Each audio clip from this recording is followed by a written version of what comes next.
Olá, boa tarde. A gente está aqui Só um minutinho, não foi? numa live entre o núcleo do PT de Lisboa e o núcleo do PT de Londres, Pedro, só um minuto. em que a gente está conversando aqui um pouco sobre o chamado lawfare. A gente vai conversar hoje, que é aquela situação que ocorre, né, quando se utiliza meios judiciais para promover perseguições políticas, né, e vem sendo denunciado em várias partes do mundo, sendo que o caso do Lula se tornou emblemático, né? Nesse momento, o STF tem em mãos um processo para anular aquilo que são as sentenças de Sérgio Moro e reconhecer a suspeição do Sérgio Moro nos processos que envolvem Lula e reconhecer a inocência do Lula. A gente tem aqui um painel hoje, não é, Júlia?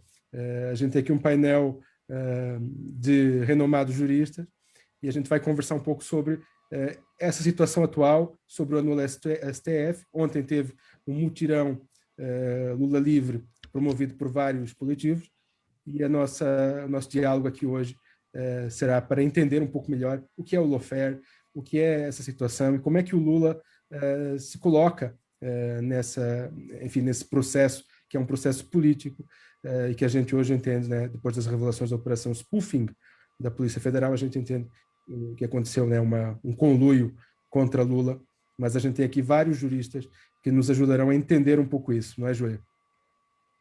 Sim, correto. E nós vamos começar a nossa live com o professor Oscar Guardiola Rivera, que é um professor da Universidade de Londres. Ele é especialista em direitos humanos e em filosofia política, conhece bastante bem o Brasil.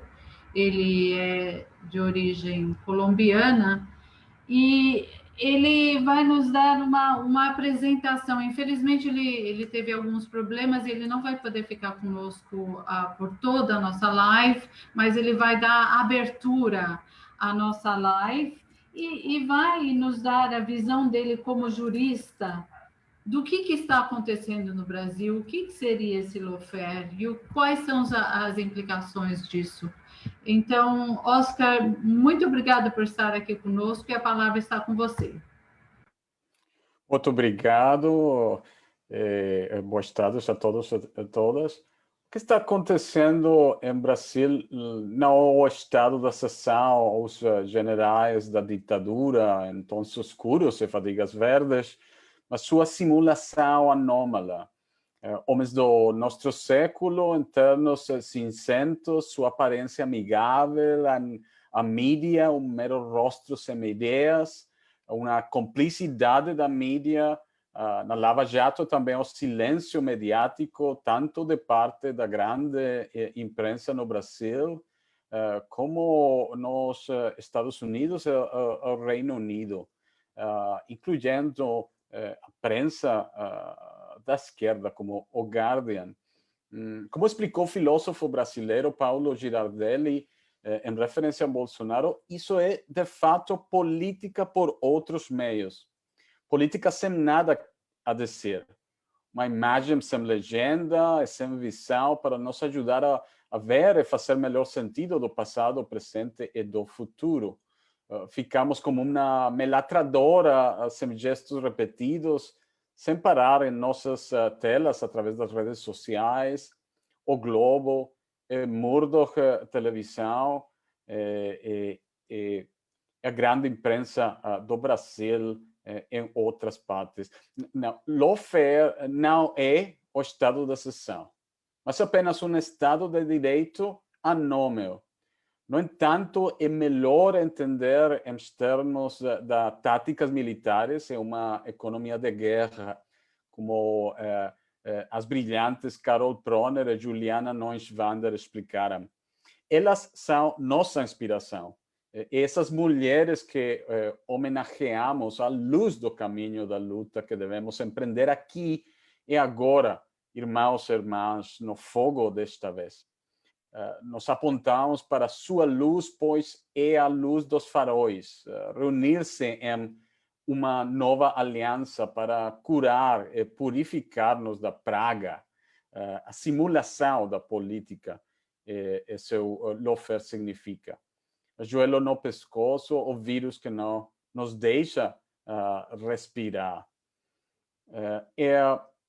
Lawfare, Cristiano Zanin e Valesca Teixeira, que representaram a defesa de Lula da Silva perante os tribunais, definem o lawfare como o uso tático, estratégico do direito como meio para alcançar com mais eficiência determinados objetivos políticos, geopolíticos, militares e comerciais. Eles nos ajudam a ver que há algo particular, estranho, sobre o esvaziamento de rituais do processo legal e linguagem promissária dirigida contra seu cliente, Lula, e contra os próprios advogados. Eles falam de algo anômalo em termos de devido processo legal e de lei se despedindo de qualquer critério de justiça e validade ou qualquer princípio de ordenação. Aqui podemos visualizar uma imagem que faça justiça ao segredo da lawfare. Ela revela uma verdadeira guerra por outros meios, neste caso, meios legais. Ou seja, meios mais eficientes para alcançar o objetivo mensurável de reduzir e finalmente matar a popularidade e o apoio de um forte candidato no cenário político de um país que estava socando muito acima do peso médio dos países globais do Sul nos assuntos globais. Após a revelação de mensagens secretas entre os oficiais responsáveis pela chamada Operação Lava Jato e o notório juiz Sérgio Moro, a verdade passou a ser em plena vista de quem quer ver, que havia uma forma de conluio entre membros do judiciário, a Procuradoria-Geral, o Ministério Público, a Polícia Federal e setores da mídia corporativa como objetivo de perseguir eletivamente e condenar alvos políticos, ao mesmo tempo em que atingem as empresas públicas mais importantes da economia do país. E aí vem a revelação final do secreto público do lawfare. Como Carol Proner ha dicho, não é possível afirmar que todos os membros das diferentes instituições que participaram da trama estavam cientes do poder destrutivo que a operação teria para a soberania econômica ou política do país. Essa história vai contar como o tempo. O que se sabe até agora é que o conluio incluiu compromissos clandestinos com agentes e entidades de outros países, especialmente nos Estados Unidos, e foi responsável pela destruturação do modelo produtivo adotado pelo país nas últimas décadas, especialmente no que se refere à pesada cadeia de construção e energia do país. Portanto, engana-se aqueles que entendam que algo da lawfare se limita à perseguição seletiva de líderes e partidos. A guerra jurídica tem se mostrado estrategicamente ampla, flexível a cada contexto em que é realizada e capaz de alcançar objetivos de interesse geoestratégico na América Latina e no mundo. Colocado em linguagem simples, o impacto do lawfare é uma espécie de limpeza social e econômica. Mais concretamente, ele esvaziando de um espaço singular de seus habitantes, produtores e seus produtores. Para quê? Para assumir esse espaço e ganhar controle sobre seus produtores e recursos. Para desmantelar, destruturá-lo e dividi-los de modo a remontar alguns dos aspectos individuais resultantes em conjuntos espaços e reimaginá-los como ativos e dados. Então, seu destino final pode ser calculado, antecipado e gerenciável. Alguns deles podem ser julgados valiosos e apostados a favor em contra nos cassinos dos mercados financeiros globais.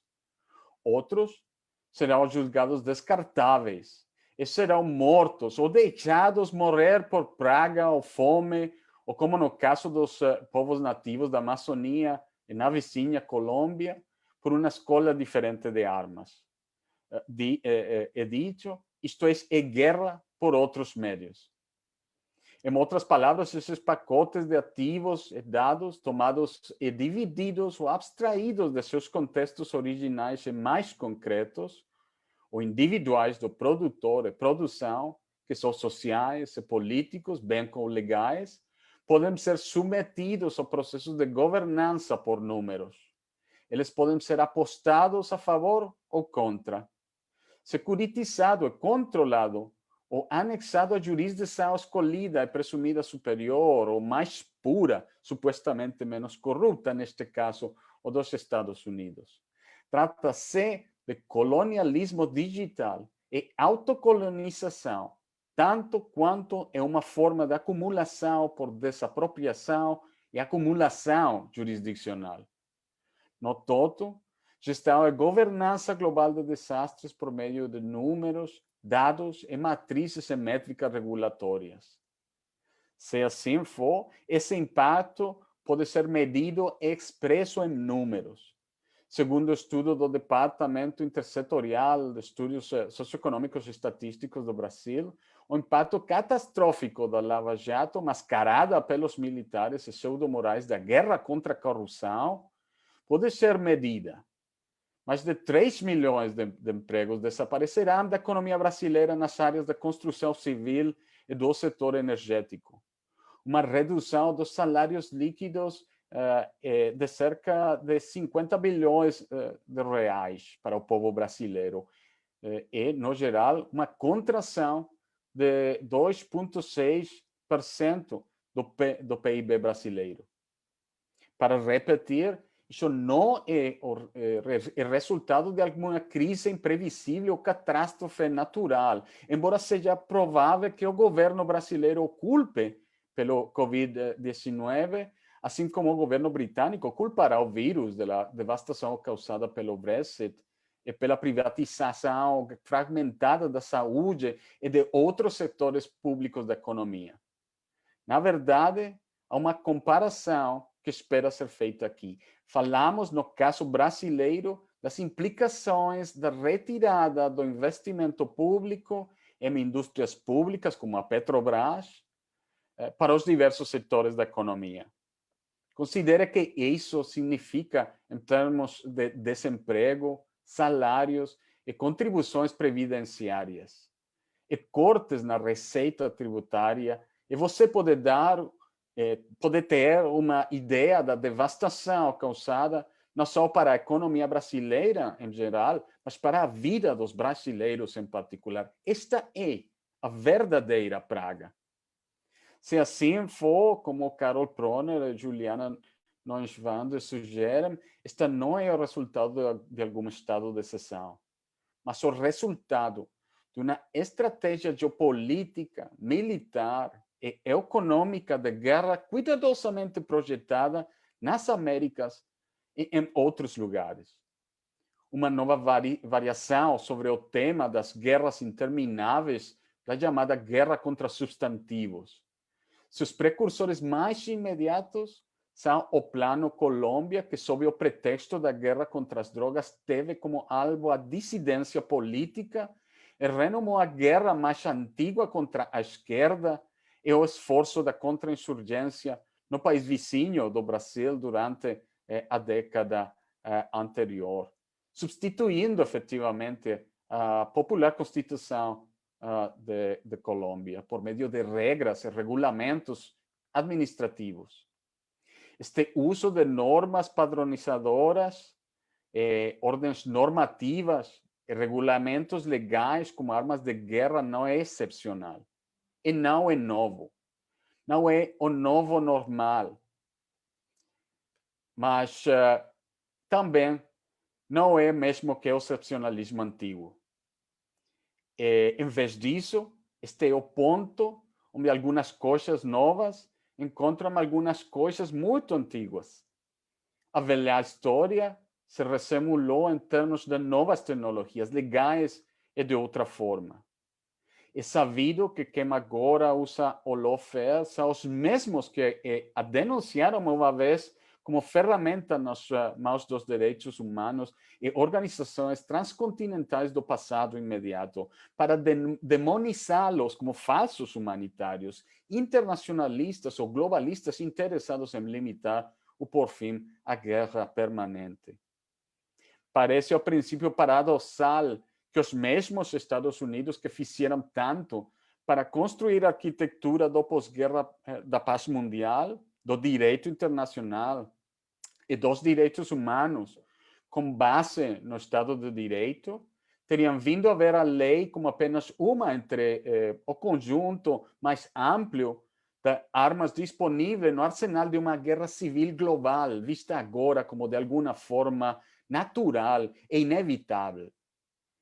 Mas o paradoxo se dissolve quando aceitamos que os Estados Unidos projetam suas próprias contradições de tensões internas lá fora, na pele de outros inimigos mais ou menos reais e simulados que podem então ser culpados por essas tensões. Antropólogos chamam isso de mecanismo bode expiatório. E pensadores contemporâneos como Mark Fisher veem nele uma reformulação da velha história em algum tipo do novo problema do mal. Como negar nossa própria responsabilidade por nossas próprias tensões do que culpar os supostos maus outros, supostos agentes estrangeiros e inimigos da pátria? Uma vez que aceitamos isso, podemos começar a entender a genealogia deste perverso marco regulatório, meio a moralização da política e meio neocolonialismo pragmático.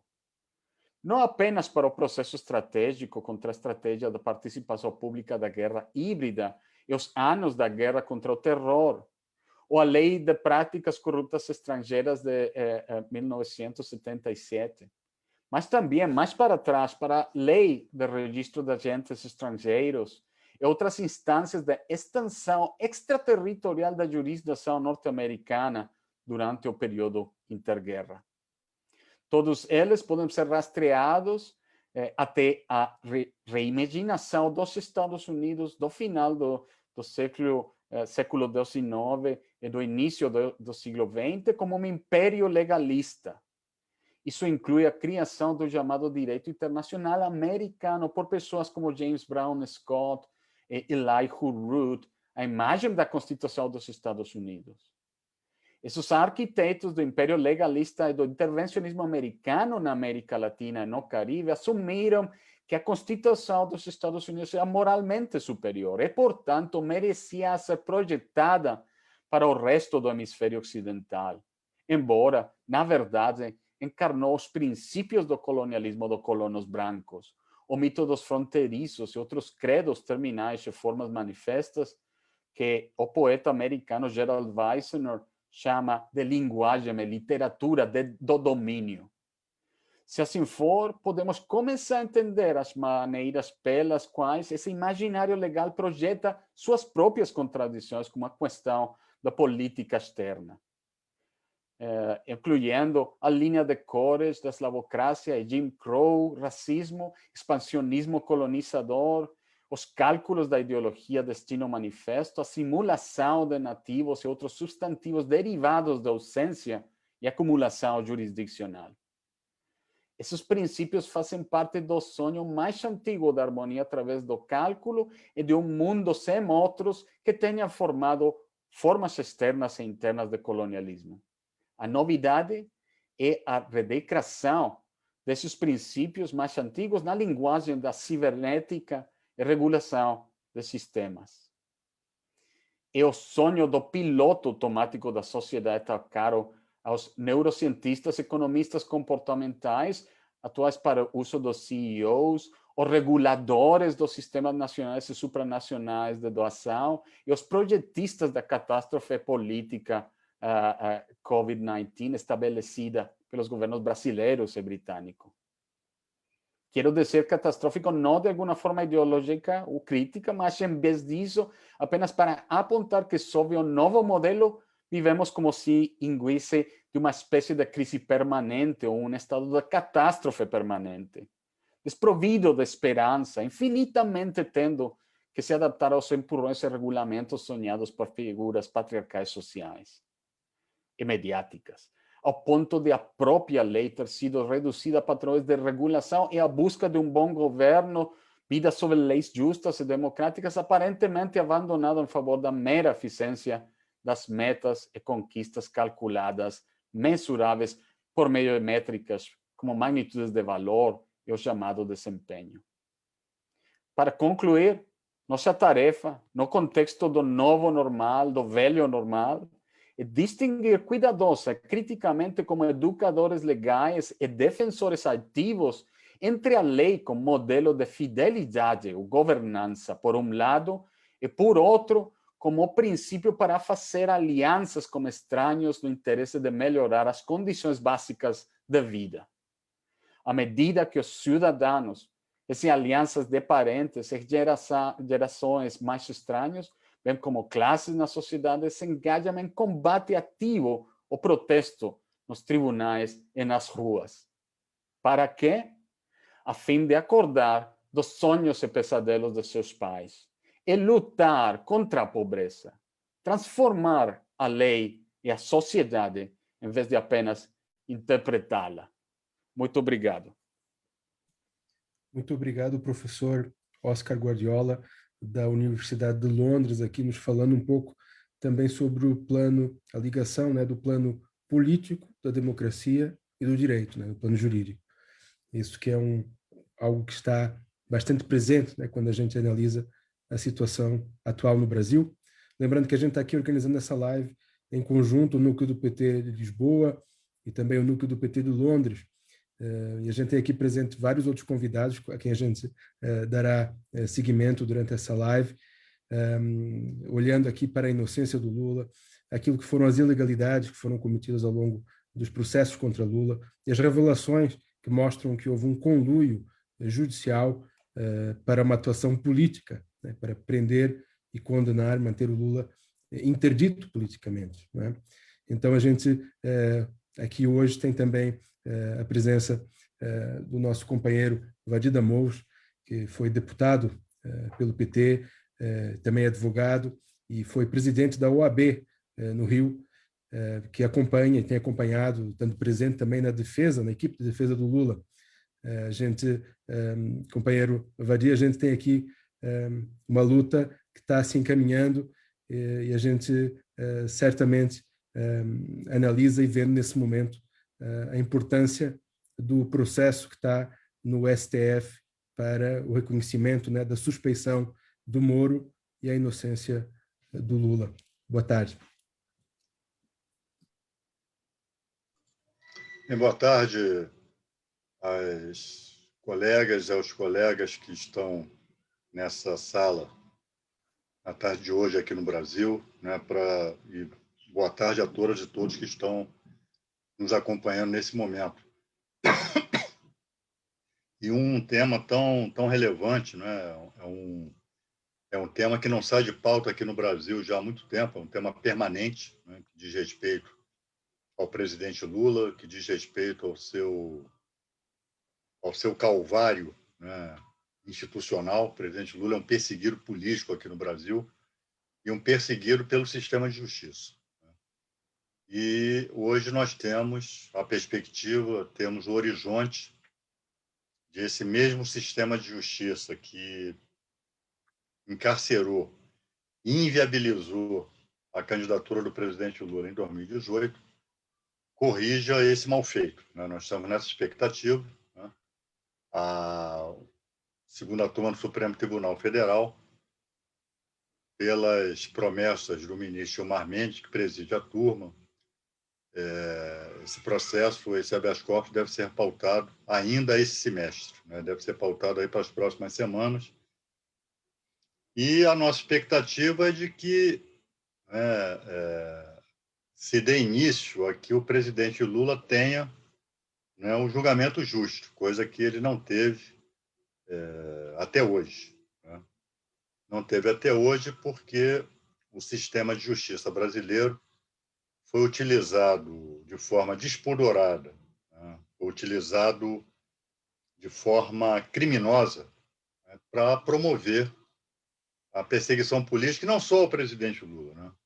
Diversas outras personagens acusadas na chamada Operação Lava Jato também foram vítimas, né, da arbitrariedade, do abuso de direito, das ilegalidades dessa que hoje nós sabemos ser uma organização criminosa, né, chamada Lava Jato. A Lava Jato é isso.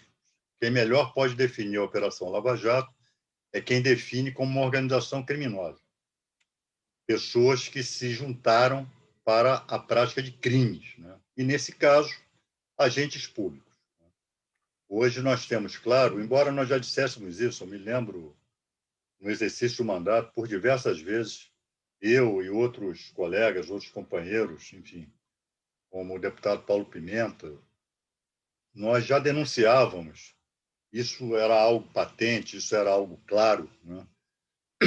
Ao conluio entre o juiz, né, de Curitiba, o senhor Sérgio Moro, e os procuradores lá de Curitiba. Era clara a falta de equidistância entre o juiz e uma das partes do processo, no caso, a parte acusatória, né? E com a chamada Vaza Jato, e posteriormente agora com os diálogos revelados pela chamada Operação Spoofing, isto fica mais do que claro, isso fica provado, né?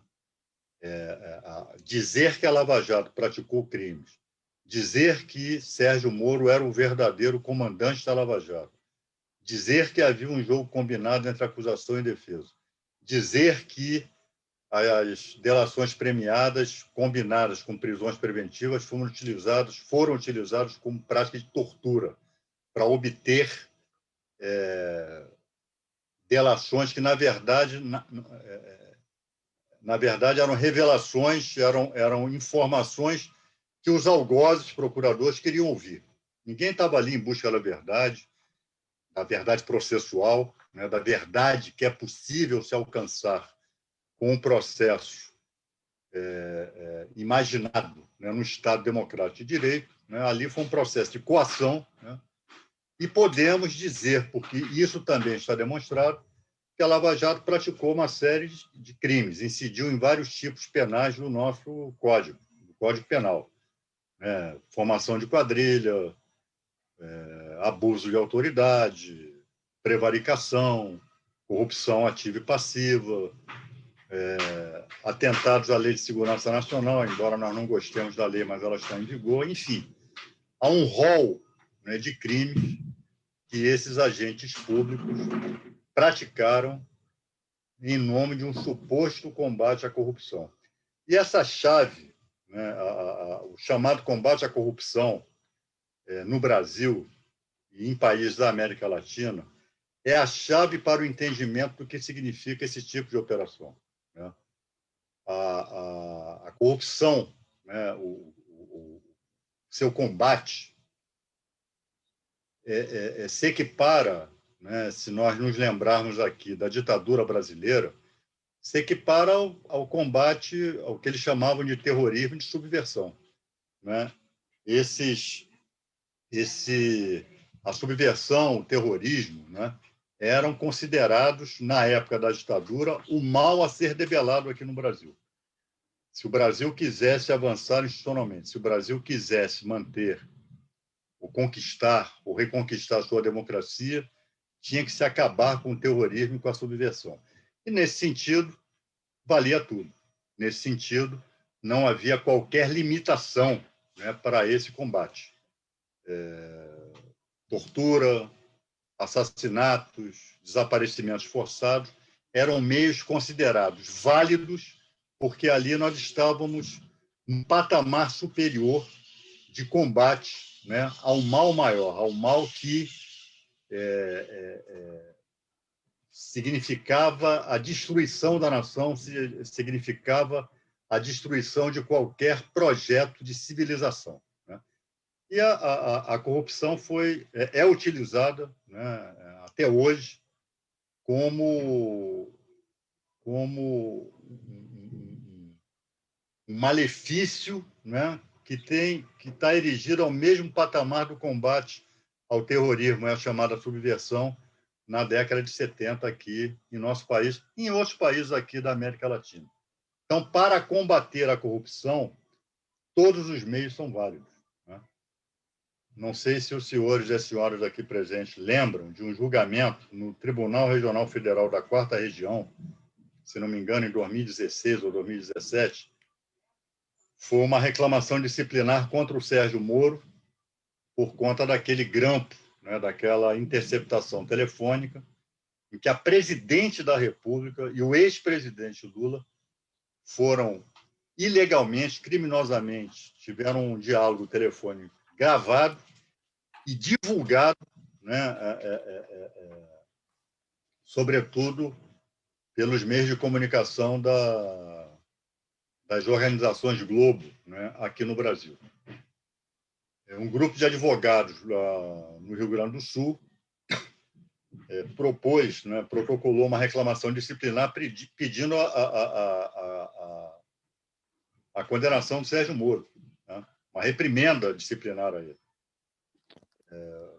É bom lembrar também que o Supremo Tribunal Federal, na palavra do falecido ministro Teori Zavascki, já havia dito que esse procedimento era um procedimento ilegal. Embora tenha dado apenas um carão no Sérgio Moro, não tomou a providência que deveria ter sido tomada, né? Propor simplesmente a sua exoneração a bem do serviço público, né? Porque ele praticou crime, né, ao ter feito aquela gravação e divulgado, né, aquele áudio. E qual foi o resultado do julgamento, né? A maioria esmagadora do TRF da 4ª Região entendeu que a Operação Lava Jato ela não poderia ser vista pelos olhos do ordenamento jurídico ordinário. Os meios de interpretação para a Lava Jato não poderiam ser os meios comuns, os meios decorrentes da Constituição, do Código Penal, do Código de Processo Penal, da Lei Orgânica da Magistratura, da Lei Orgânica do Ministério Público. A Operação Lava Jato era uma operação de exceção e tinha que ser tratada também de uma maneira excepcional. Da mesma maneira que o DOI-CODE, o CISA, o CENIMAR, os órgãos de tortura da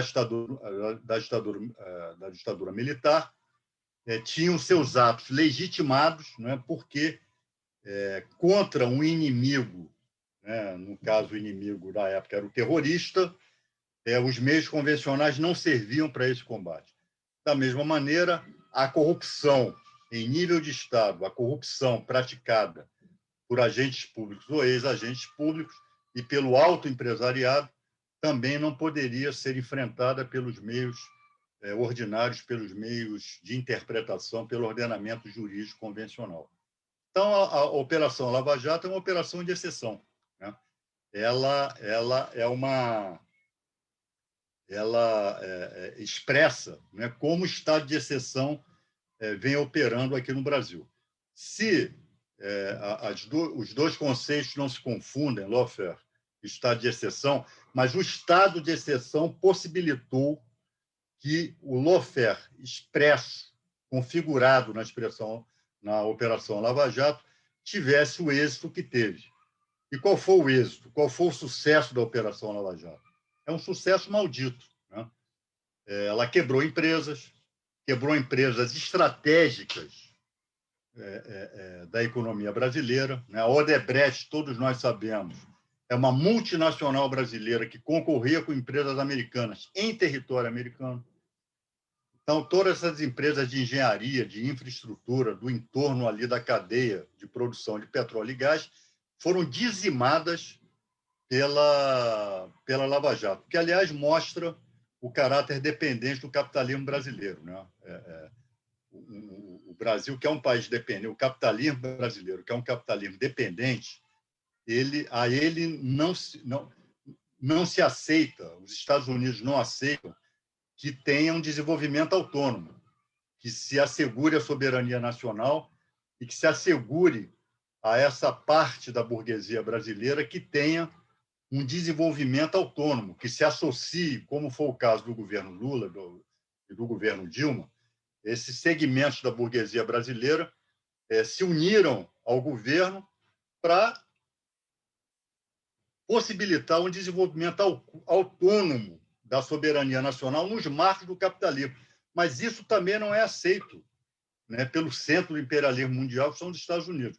Então, nos Estados Unidos, quando uma empresa é envolvida em processo de corrupção, salva-se a empresa, dá-se prisão perpétua, pena de morte aos executivos, aos donos das empresas, mas as empresas não são sacrificadas. Os empregos não são sacrificados. E aqui no Brasil é o contrário, né? Aqui no Brasil, quebraram-se as empresas e os executivos, os donos das empresas, hoje alguns estão aí com tornozeleira, provavelmente, no momento que nós estamos falando, estão ali exercendo a sua liberdade, mesmo com tornozeleira, comendo seu caviar à beira das suas piscinas, porque nenhum saiu pobre, nenhum, né, saiu pobre das investigações da Operação Lava Jato. E a Operação Lava Jato, ela teve esse papel primordial de criminalização da política aqui no Brasil, particularmente do PT, que era o partido no governo, e particularmente sobre a sua maior liderança, que era o presidente Lula, né? A Lava Jato teve um papel muito importante no golpe de Estado de 2016 e não teria sentido, né, destituir a presidenta Dilma em 2016 e permitir que o Lula disputasse as eleições, que ele ia ganhar com o pé nas costas no primeiro turno. Não tinha sentido isso, né? Então, todos nós já sabíamos, desde 2014, que o alvo principal da Operação Lava Jato era o ex-presidente Luiz Inácio Lula da Silva. Os advogados dos acusados nos diziam isso: olha, prepare o presidente, porque o alvo é ele, né? Essa história de Nine, né, e a forma desrespeitosa, né, com que essa turma de Curitiba se referia ao presidente Lula, nós já sabíamos que eles faziam isso já desde 2014, né, graças às informações que os advogados de defesa nos repassavam. Agora nós temos a oportunidade, o sistema de justiça tem a oportunidade de voltar a ter credibilidade aqui no Brasil, né? Porque com a revelação desses diálogos ficou claro a gravidade, né, dos crimes que essa turma cometeu para encarcerar Lula, para criminalizar a política e para destruir setores estratégicos da economia brasileira, né? Então, agora é a oportunidade, né, que se tem de, digamos, no termo mais informal, limpar a barra, sobretudo o Ministério Público, né? Nesse sentido, eu e o deputado Paulo Pimenta, 2 semanas atrás, nós ingressamos com uma notícia-crime pedindo investigação sobre esses agentes, né, sobre a conduta desses agentes, e apontamos ali uma série de tipificações que eles praticaram, né, na condução da chamada Operação Lava Jato.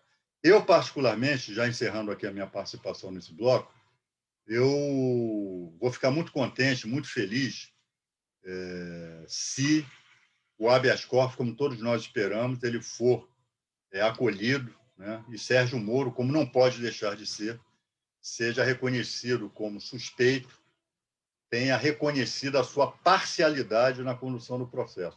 Mas vou ficar apenas satisfeito. Plenamente satisfeito eu não vou estar, não. Eu quero essa turma na cadeia. Essa turma tem que sentar no banco dos réus. Essa turma praticou crimes. E nós não podemos, sob o argumento, não, mas isso aí é prova ilícita. Primeiro, não é ilícita. Não é ilícita.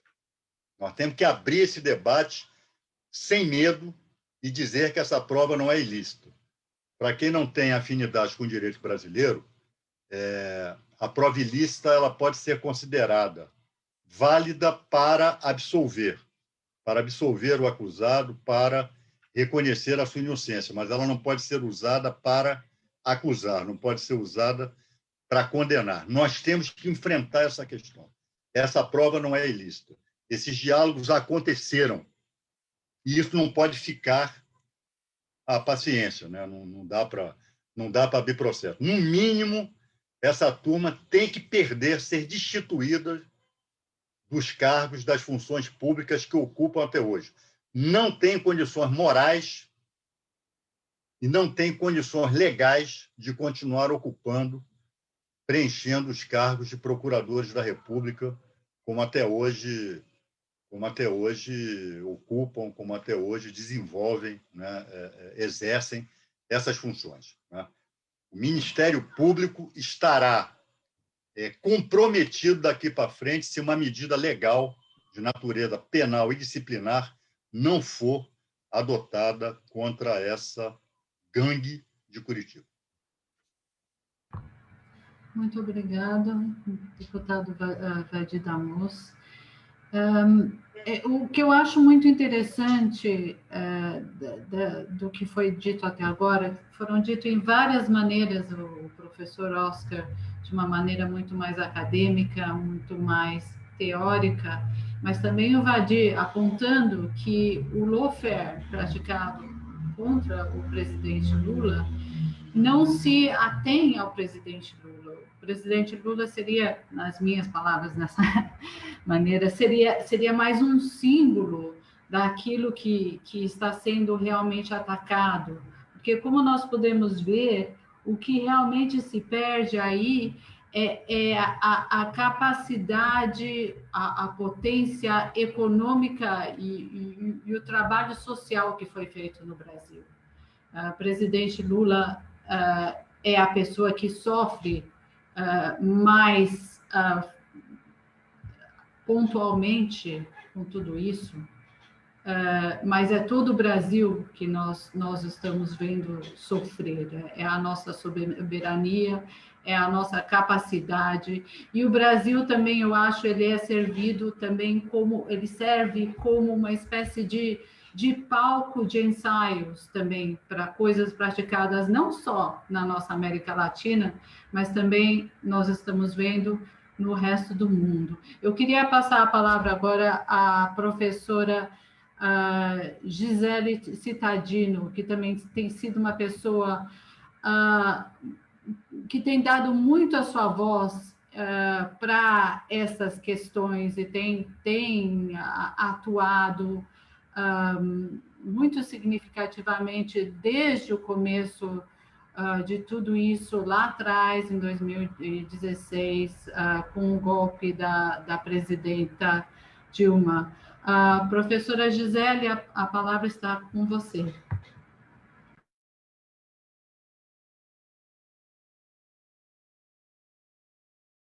Microfone, por favor.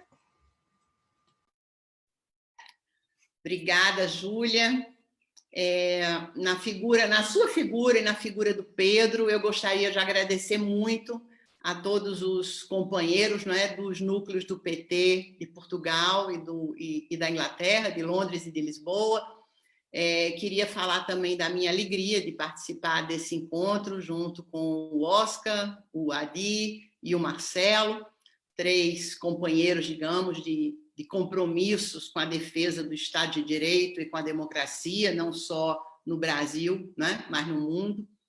E eu queria começar, a minha fala é muito curta, mas eu queria começar basicamente dizendo o seguinte: eu acho que a Operação Lava Jato, a gente pode talvez resumir essas preocupações colocadas pelo Oscar e pelo Adi, dizendo o seguinte: a Operação Lava Jato, ela, na verdade, tem 3 alvos diferentes, mas são 3 alvos que se intercruzam. O primeiro alvo é, digamos, o desmonte do estado de bem-estar social ou de projeto de bem-estar, de estado de bem-estar social que o Partido dos Trabalhadores, em alguma medida, tentou implantar no Brasil desde 2002. E aí, nessa conta, nesse alvo, a gente olha claramente para as elites econômicas do país, habituadas a viver num país extremamente desigual e extremamente descomprometido com a inclusão. Então, esse alvo de desmanchar esse projeto político e de inviabilizar esse projeto político é o que nos permite entender a participação da elite política brasileira, da elite econômica brasileira e dos nossos meios de comunicação. não é, que são duas participações absolutamente decisivas. O segundo alvo é a figura do presidente Lula, né? Ainda que outras pessoas apareçam em torno do presidente Lula, o presidente Lula é o grande alvo. É o alvo político que merece, que precisa, que deve ser destruído, porque se não se destrói o presidente Lula, a possibilidade de regresso desse mesmo modelo de Estado, né, de um Estado que pode ser, ainda que de forma, digamos, modesta, compartilhado pelo conjunto da população, que esse novo Estado possa voltar. E, finalmente, o terceiro alvo, que eu acho que o Oscar falou muitíssimo bem sobre isso, e o Adi, em alguma medida, salientou também, o alvo é a soberania nacional.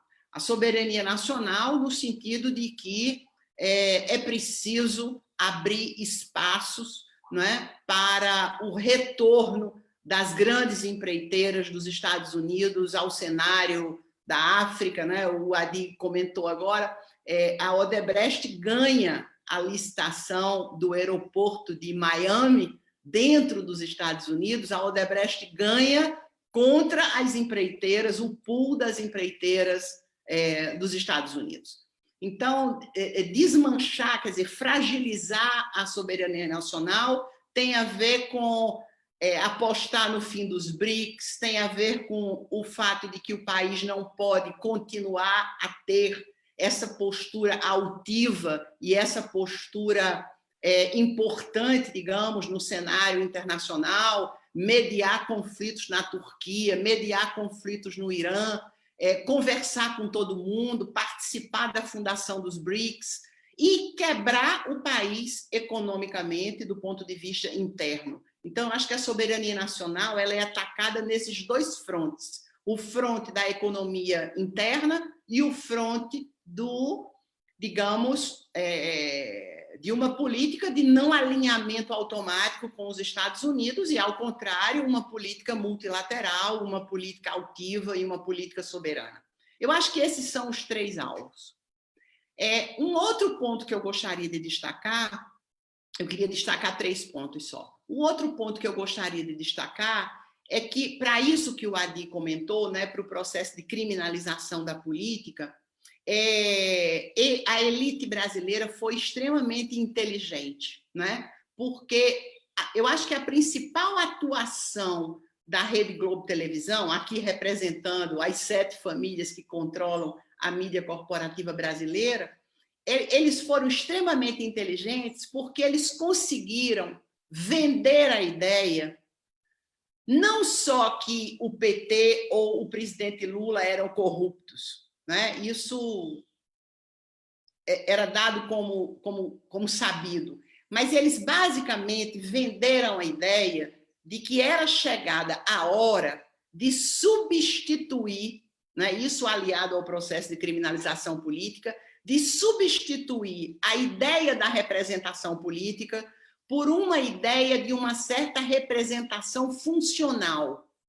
Com isso, eu estou querendo dizer o seguinte: o político ele era vendido, né, na televisão como aquele sujeito intrinsecamente corrupto que vai às ruas pedir a um povo que não é nada esclarecido o voto e que nessa aliança que eles descrevem sempre como uma aliança espúria, nessa aliança, esse político corrupto, em alguma medida, se dá bem. Então, é como se o Brasil... isso é muito interessante, não é? Quer dizer, e aí a gente pergunta, como é que a imprensa pode estar comprometida com a defesa da democracia se ela critica a lógica de funcionamento da própria representação política, não é? Então, a imprensa ela transfere, não é? E aí a figura dos lavajatistas, né? Do Sérgio Moro e de toda a força-tarefa, a figura desses rapazes, como designa o ministro Barroso, quando os elogia publicamente há uns anos atrás, dizendo que eles estavam reunidos para fazer um trabalho extraordinário em favor do país, eliminando a corrupção, e esses rapazes são pessoas vistas como pessoas comprometidas com os valores da República. Então, os políticos não são comprometidos com valores da República, os políticos não estão comprometidos com a causa pública, os políticos não estão comprometidos com a democracia. Quem está comprometido com tudo isso, especialmente com os valores republicanos, é exatamente essa representação funcional, que não é conquistada pelo voto, que é conquistada pelo mérito. São rapazes que passam em concursos públicos, com seu próprio esforço, totalmente desvinculados dessas camadas populares que não sabem votar.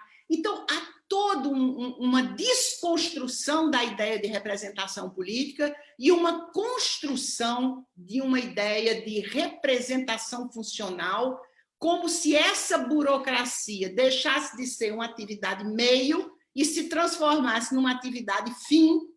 E essa gente sabe muito melhor do que qualquer político o que é melhor para a República. É isso que a Rede Globo, em alguma medida, e todos os demais jornais da mídia corporativa vendem para a população brasileira. E, finalmente, o terceiro ponto que eu queria destacar, é nisso que a gente está trabalhando atualmente, nós estamos um conjunto de pessoas, nós estamos produzindo mais um livro, é só o que a gente faz nessa vida desde 2016, e esse livro agora se chama O Livro da Parcialidade. E nós estamos trabalhando todos esses diálogos obtidos na Operação Spoofing. Então, a Operação Spoofing foi uma operação legal, ela foi uma operação deflagrada mediante uma ordem judicial, deflagrada pela Polícia Federal, que apreendeu todos os diálogos que estavam guardados nos computadores, esses sim, diálogos obtidos de forma ilícita, através do famoso hacker de Araraquara, né? Lá numa cidade do interior de São Paulo. A quem eu proponho que, no futuro, a gente dê um prêmio, né? Porque sem esses áudios da Operação Spoofing, nós, a maioria de nós, íamos passar para o futuro como aqueles que têm uma cabeça comprometida com a teoria da conspiração, né? E, na verdade, a Operação Spoofing mostra que não houve nenhuma conspiração da nossa parte. A conspiração foi da parte exatamente deles. Então, nós estamos trabalhando nesses diálogos. Esses diálogos é uma quantidade inacreditável, são muitos anos, quase 5 anos de diálogos entre os procuradores e entre o procurador Deltan Dallagnol e o ministro Sérgio Moro, né? Esses diálogos, eles são uma quantidade muito grande, e eu, por minha conta, eu resolvi montar uma espécie de classificação desses diálogos. Claro que, como toda classificação, a minha é completamente arbitrária, mas a gente precisa organizar, a gente precisa ter alguma forma de classificação dos diálogos, porque senão a gente se perde no meio daquela imensidão interminável de conversas. Então, eu basicamente classifiquei da seguinte maneira. Primeiro, o que eu chamo de parcialidade como ódio de classe. Então, ali tem para todo gosto, né? O ódio de classe aparece quando o presidente Lula é descrito como 9, como 9, o 9 dedos. Aparece quando o procurador vai ao sítio de Atibaia e diz que a roupa de mulher que ele encontra lá é uma roupa de muito mau gosto, como se Dona Marisa pudesse ser descrita como uma mulher que se vestisse mal. Eu acho que talvez tenha sido uma das primeiras damas mais elegantes e mais bem vestidas da história da nossa República. A outra procuradora, quando menciona que o sítio certamente é de Lula, porque lá foi encontrada uma garrafa de uma cachaça que é muito popular no Brasil. ou que Dona Marisa merece morrer numa colônia penal, porque afinal ela gosta mesmo de plantar legumes e verduras na horta do sítio. Então você tem um conjunto, não vale aqui a pena que eu só estou dando alguns exemplos, mas esse conjunto é interminável, de diálogos que revelam puro ódio de classe. Esse é o primeiro ponto. O segundo ponto são os diálogos, né, digamos, a parcialidade traduzida como conspiração. Então, aqui a gente reúne tudo aquilo que prejudica nitidamente o presidente Lula e o seu processo. E aí tem de tudo, né? Tem o fato de que determinados documentos são colocados em sigilo para defesa, mas são abertos para acusação, prazos que são dados para acusação e não são dados para defesa. Eu nunca consigo me lembrar tudo de cabeça. Por exemplo, agora quando um dos procuradores diz que a equipe Moro funciona maravilhosamente bem. Ali está claro, a equipe Moro é Moro e os seus procuradores, eles são uma coisa só. Outro quando diz assim, gente, o que foi que Moro, isso aqui que o Moro fez, o que é isso contra Lula? E aí alguém diz assim, isso não existe no direito, mas tudo pode no Código de Processo Penal do Russo. Russo é a forma como eles falam do Moro. Então, o CPP do Moro, o Código de Processo Penal do Moro, é um código à parte. Eles mesmos admitem a existência desse código. Então, isso que eu estou chamando de parcialidade como conspiração é a conspiração contra o presidente Lula. E todos os diálogos que estão vinculados a essa coisa, como diz o Deltan Dallagnol, eu li isso anteontem, ele diz assim, fulano, deixa essa burocracia para lá e vem para cá pegar o presidente, pegar o Lula. Presidente, coisa nenhuma, que ele é muito desrespeitoso. Deixa essa burocracia para lá e vem para cá pegar o Lula. Né? O terceiro tipo de conspiração é a conspiração, de parcialidade, é a parcialidade dos acordos clandestinos internos e internacionais. Né? Isso, o Adi já falou sobre isso, o Oscar também, eu não vou me alongar. O procurador que telefona para um auditor fiscal da Receita, né, e faz um acordo clandestino, ilegal, ilícito, e pede para o auditor fiscal, que trabalha lá na Receita Federal, procurar ou fazer um levantamento na vida fiscal de fulano, de Beltrano, até mesmo de ministros do STJ, para ter armas para usar contra eles, eventualmente. E os acordos clandestinos internacionais, que são os acordos feitos tanto com o procurador, basicamente é um procurador na Suíça, que é o Stephen Lenz, eles fazem vários acordos com esse sujeito, que até se oferece para ser advogado da própria Petrobras, e os acordos que eles fazem com o Departamento de Defesa dos Estados Unidos e com o FBI. Né? Eles recebem, inclusive, aqui no Brasil, vários membros do FBI em conversas absolutamente ilegais, ilícitas, reservadas, clandestinas, onde eles passam provas contra a Petrobras para esses procuradores levarem para os Estados Unidos, para, nos Estados Unidos, eles moverem ação contra a nossa empresa de petróleo. Então, e por último, não é, aquilo que eu chamei de parcialidade como compromisso político partidário. Não é somente o ódio ao PT, né? Isso seria, digamos, o óbvio.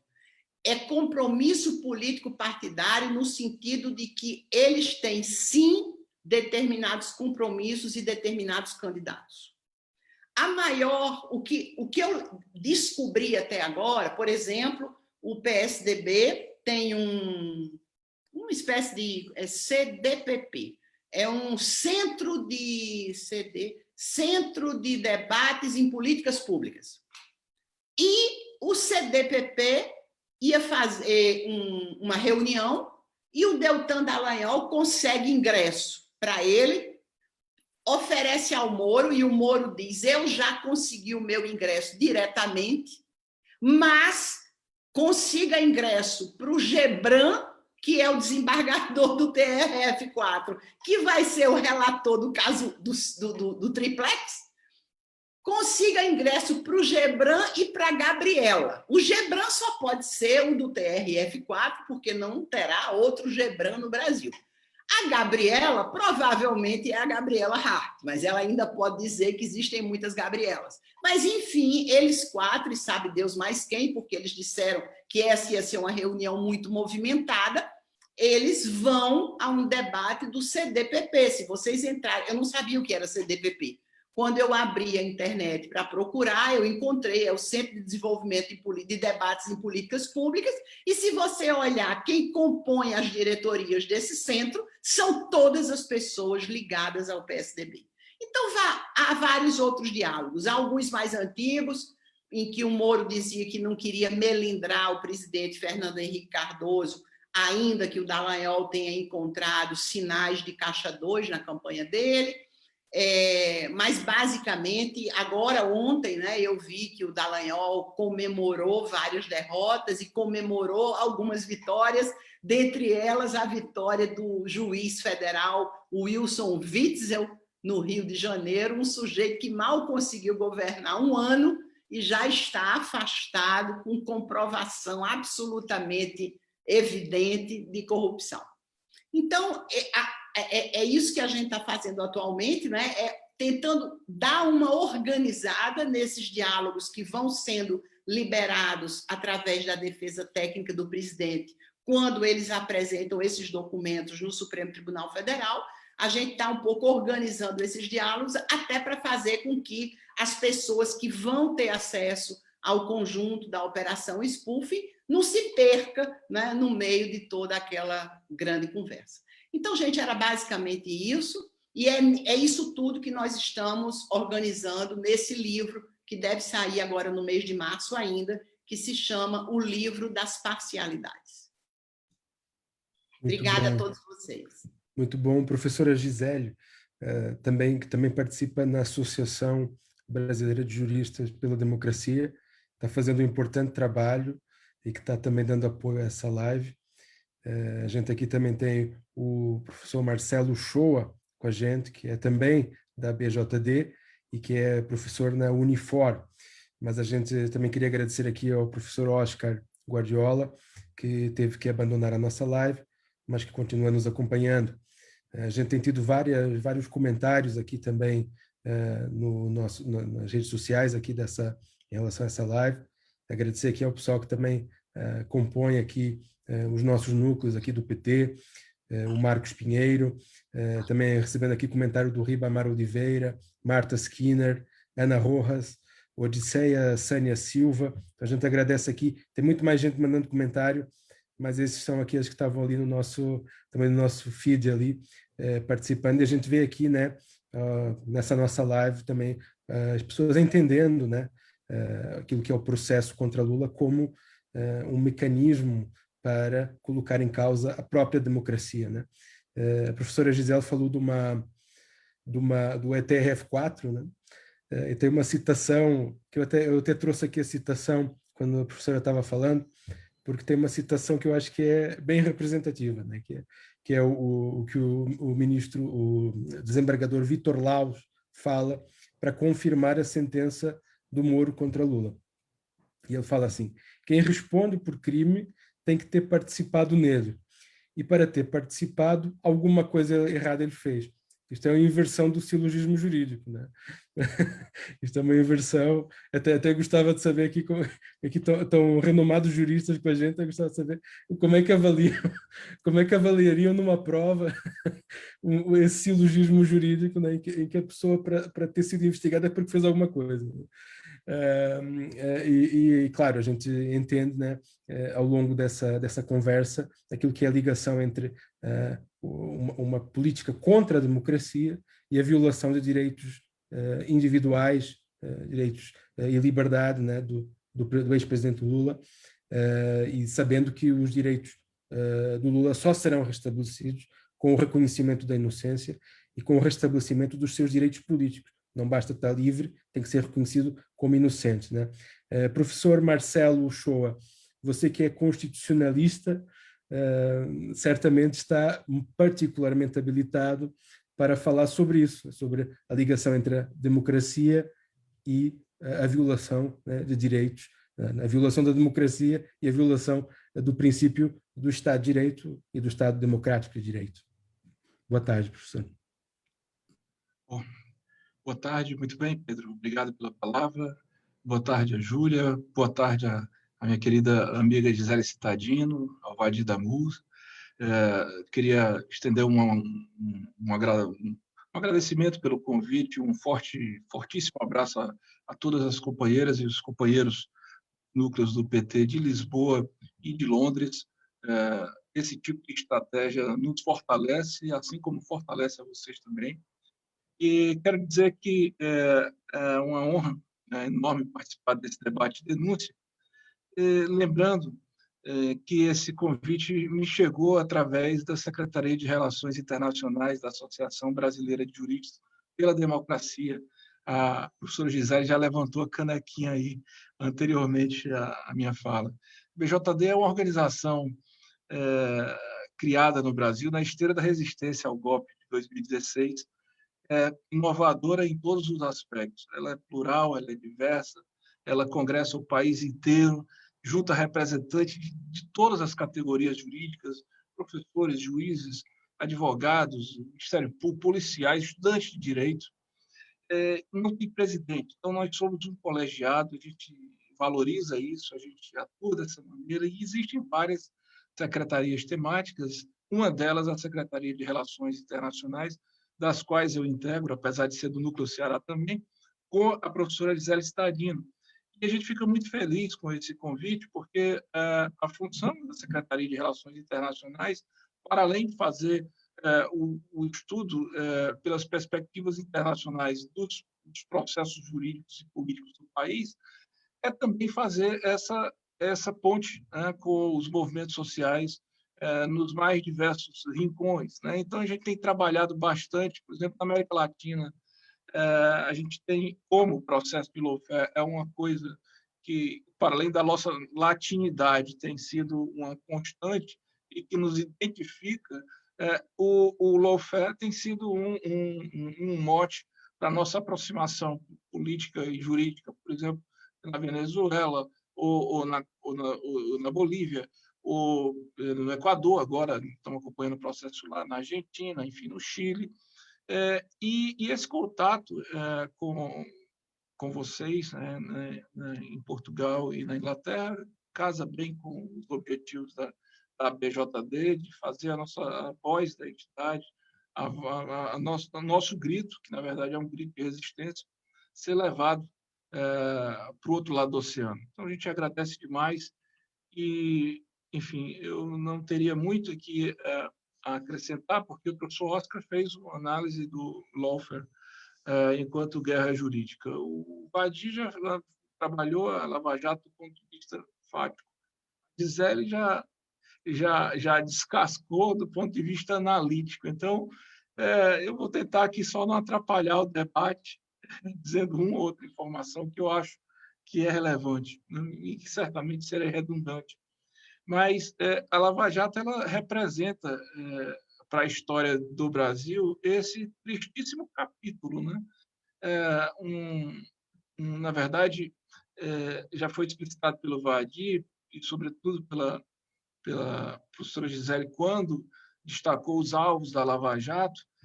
A Lava Jato é uma aberração político-jurídica de DNA neoliberal entreguista, consistente numa aposta profundamente equivocada e desonesta de promoção da hipertrofia do judiciário, né, e da ação judicial seletivamente manipulada para alcançar objetivos políticos. É isso. Né?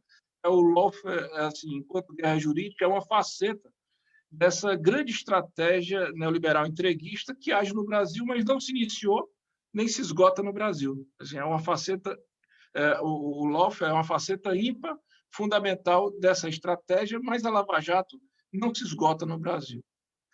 Do ponto de vista do país, para que se tenha uma noção, especialmente quem tem interesse em ter uma abordagem inicial sobre o tema, especialmente os estrangeiros, que às vezes não conhecem muito bem o que acontece no Brasil, é importante dizer, por exemplo, a Lava Jato ela traiu a justiça, ela deturpou o direito, ela desacreditou as instituições, ela criminalizou a política, tudo já foi dito pelo Vadir e pela Gisele.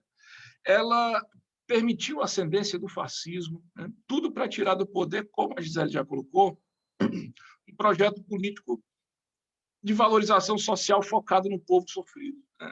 E um projeto político também de fortalecimento geopolítico do Brasil, porque, como colocou o Vadir, no capitalismo dependente, o Brasil estava fadado a ser um país permanentemente fracassado, cabeça baixa, dependente do imperialismo. A Lava Jato ela pôs isso abaixo, exatamente no momento em que o Brasil soube trabalhar muito bem essa valorização do social e o crescimento geopolítico, essa aposta no próprio país. É claro que para a Lava Jato funcionar, e dentro dessa perspectiva de Lawfare estabelecer um inimigo, ela tinha que ter um alvo, né? E um inimigo era o PT. Né? O PT tinha que ser destruído. Né? O que só poderia acontecer se, além de destituir a presidenta Dilma da presidência da República, como colocou aqui o Vadir, o presidente Lula não pudesse voltar à presidência da República, porque ainda que se destituísse a presidenta Dilma, o presidente Lula ele retornaria ao governo facilmente, porque ele construiu, durante a vida dele, uma entrega tal ao Brasil que o Brasil se tornou respeitado não só pelos outros, mas por si mesmo, né? De tão magnífico que foi a construção de governo do presidente Lula. E não se destrói uma pessoa dessa facilmente. Era preciso que ele tivesse não só a liberdade cerceada, os direitos políticos suspensos, mas ele tinha que ter a credibilidade manchada, ele tinha que ter a história apagada. A ideia era que a imagem e a história do presidente Lula fossem definitivamente apagados da memória brasileira. Essa era talvez uma das ambições mais ousadas da Lava Jato. Era simplesmente apagar do livro de história um período que ainda hoje a imprensa golpista chama de década. Não fala, né? O que foi essa década que a gente teve à frente do governo dessa década, como é que o Brasil se tornou aquele país pulsante, aquele país em que as pessoas, de repente, perceberam que podia crescer de uma maneira diferente, queriam ir para o país. Pois bem, isso não foi obra só do Moro e do Dallagnol. Claro que eles foram agentes, né, diretos da operacionalização do Lawfare. Mas isso só aconteceu, né, isso só foi possível, esse nível de deturpação do próprio direito, né, de permissividade com o absurdo, né? Você tem uma ideia de levar toda a jurisdição nacional para Curitiba, a ascendência de um juiz sobre os desembargadores, sobre ministros do STF, uso de condução coercitiva ou de acordo acordo de delação premiada, acordo de leniência, como colocou o Vadir, como um mecanismo de tortura, grampo desenfreado no telefone, vazamento seletivo, inclusive grampo nos advogados do presidente Lula, Ana Valesca e o Ano, brilhantes colegas. Isso só foi possível porque houve uma motivação imperialista, né, conjugada com interesses de rentistas do mercado financeiro, que hoje não só são bancos, né? São vários grupos econômicos que trabalham como banco seus próprios processos internos, como a grande mídia. Então, o apoio da mídia foi fundamental para a consumação da Lava Jato no Brasil. Elas estavam intrinsecamente ligadas. Era o uso do direito de uma forma manipulada e seletiva e o uso da mídia para explorar positivamente esse mal feito tentando enganar a população, levando a notícia manipulada, se consorciando nessa estratégia de mobilização para criar aspectos negativos dentro de um governo que funcionava e funcionava muito bem. E, por mais inacreditável que isso possa parecer, este apelo, né, ele foi feito na base do vale tudo, né, porque para tirar do governo um projeto político que conseguia, ao mesmo tempo, pela primeira vez na história, valorizar o povo mais sofrido, e, ao mesmo tempo, fazer o Brasil ficar grande internacionalmente, eles tiveram que apelar para tudo. Então, apelaram aos liberais, apelaram aos militaristas, apelaram aos monarquistas, aos moralistas, aos pseudonacionalistas, aos conspiracionistas, aos negacionistas, aos cidadãos de bem, de todas as hordas que a gente vê no Brasil, um mosaico estúpido de contradições e de incoerências que resultou na entrega, depois do país, né, ao fascismo. Né? É onde eles perdem o controle da coisa. Ele não estava na programação fazer tudo isso e entregar para o fascista que hoje está na presidência. Acontece que eles perderam o controle da própria estratégia porque eles centraram, claro, criaram uma falsa bandeira que une tudo isso, e essa falsa bandeira, como colocou o Vadir, é o combate à corrupção, né? É o moralismo maior, aquele que consegue congregar as pessoas que num rastro disso dizem que defende a pátria, que defende a família, que defende Deus, que defende isso, que defende aquilo. É histórico no Brasil. Pois bem, o fato é que nunca foi objetivo dessas pessoas acabar com a corrupção, né? Porque senão não teria usado o mecanismo do direito de forma tão corrompida. Eles corromperam o direito. A Lava Jato, ela corrompeu o direito, ela corrompeu a informação, ela corrompeu o fato, corrompeu a história. A Lava Jato é a própria corrupção, sem falar que ela permitiu que processos de corrupção que são a corrupção propriamente do ponto de vista jurídico, continuasse a acontecer e a ponto que agora a Operação Spoofing mostra cada vez mais como era corrompido, né, este processo em termos de criação de fundações bilionárias, né, até delegadas que forjavam autos ou depoimentos. Né. Isto era a Lava Jato. Né. Só que a Lava Jato também não começou com a Lava Jato. E eu acho que isso é importante colocar, de uma certa maneira, um argumento que eu considero diferente do que foi colocado aqui. A Lava Jato começou antes. Né? Essa estratégia de hipertrofiar o judiciário, né, e as ações jurídicas para se conseguir objetivos políticos no Brasil começou e ganhou fôlego com a P470. Quer dizer, o processo do mensalão, lá em 2005 e 2012. Foi só o Lula chegar ao governo e o país começar a voltar para o social e começar a mostrar que ia buscar uma rota independente em nível de protagonismo, que a operacionalização do direito, tentando apagar uma história e acabar com uma credibilidade, ela começou a se dar. Tanto é que a P470 ela ficou famosa no final pelo indiciamento dos 40 ladrões, né? Quer dizer, tinha o Alibaba e os 40 ladrões, quem eram o Alibaba? Né? Eles tentaram, naquele primeiro momento, sufocar o PT a partir da desestabilização do governo Lula, que não foi possível porque as estratégias políticas adotadas pelo presidente Lula se mostraram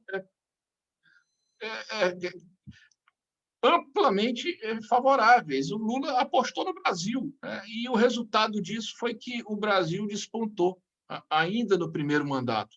O Brasil, no que ele se afastou das agendas de privatização, apostando no empoderamento político do Brasil, apostando, por exemplo, no Mercosul, inicialmente, para ser uma locomotiva econômica regional, apostando numa hegemonia, num empoderamento do país junto aos produtores de alimentos, depois o apoio às nações do eixo sul-sul, depois, sei lá, com a exploração do pré-sal, né?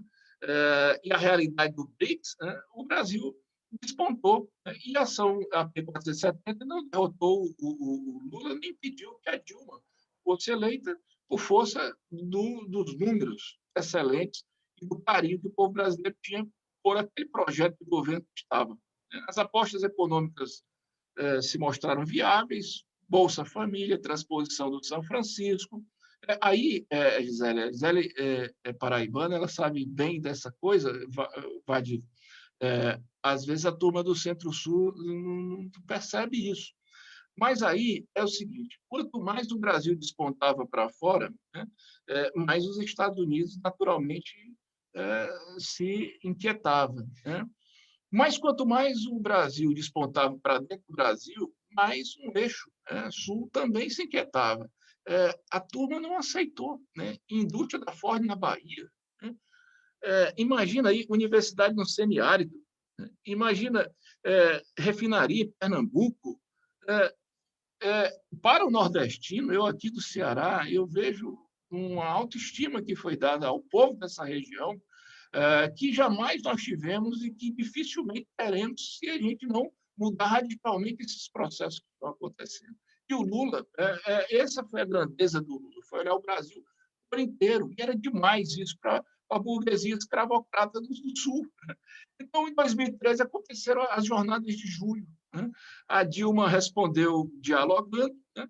Programas mais médicos fundamentais, agora também começou a perder, talvez, o controle do processo político, na medida em que, por exemplo, a lei da 12.850, que era a lei das organizações criminosas, robusteceu o papel do Ministério Público, fortaleceu a Polícia Federal, fortaleceu esses mecanismos de exceção para serem usados contra ela mesma.